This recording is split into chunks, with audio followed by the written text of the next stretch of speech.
Bonjour, c'est Daria. La présence de Dieu ne peut pas nous laisser indifférents. Lorsqu'elle est là, alors sa gloire se manifeste et Dieu transforme nos vies. Nous allons lire ensemble un texte extraordinaire d'un moment de gloire.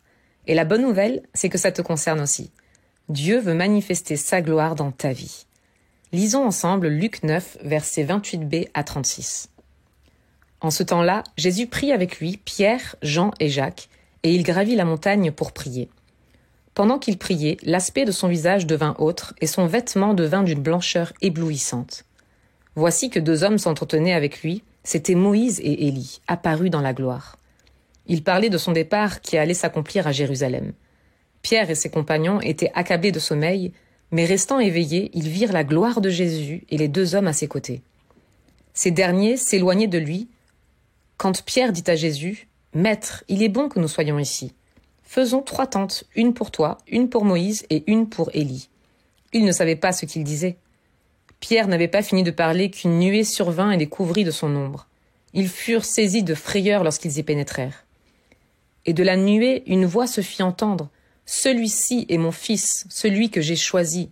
Écoutez-le. » Et pendant que la voix se faisait entendre, il n'y avait plus que Jésus, seul.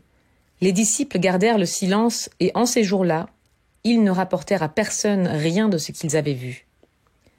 Cette scène est prophétique. On peut tous s'approcher de la personne de Dieu à présent. Jésus partage sa gloire. Les disciples voient cette rencontre entre ces héros de la foi. Alors que Jésus est sur la montagne sainte, l'aspect de son visage se transfigura, c'est-à-dire que son visage devint éclatant et glorieux. Prendre du temps intentionnellement avec Dieu est très important. C'est en se mettant à l'écart que l'on va découvrir des choses nouvelles avec Dieu. C'est en prenant ce temps que l'on va grandir en intimité avec Dieu.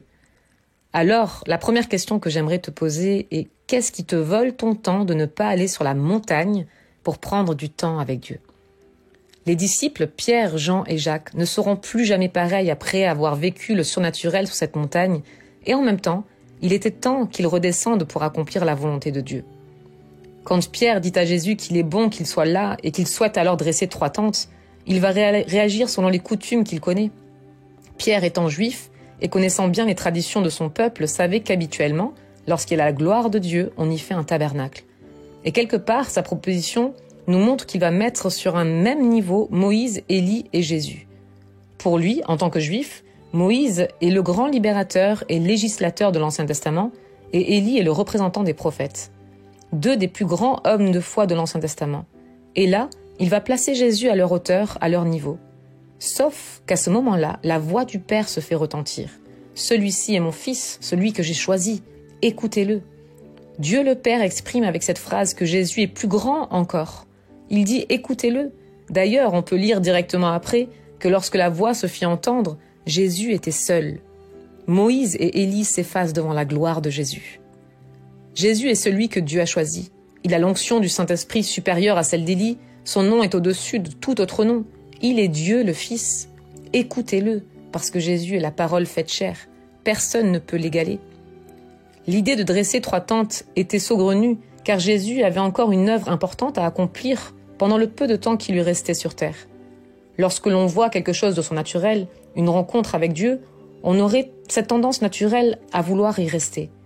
Mais tout comme Jésus qui ne pouvait pas rester campé sur la montagne avec Moïse et Élie, parce qu'il avait encore quelque chose à accomplir, nous ne pouvons pas nous mettre à l'écart indéfiniment parce qu'un appel nous attend. Plus besoin de tabernacle, plus besoin de temple pour contenir la gloire de Dieu. Elle est là au milieu de nous. Nous sommes le temple du Saint-Esprit. Avec nos anciens fonctionnements, nous essayons d'enfermer la gloire de Dieu avec nos traditions et nos propres limites. Mais il faut comprendre que grâce à Jésus, le voile dans le temple qui nous séparait de la présence de Dieu a été déchiré.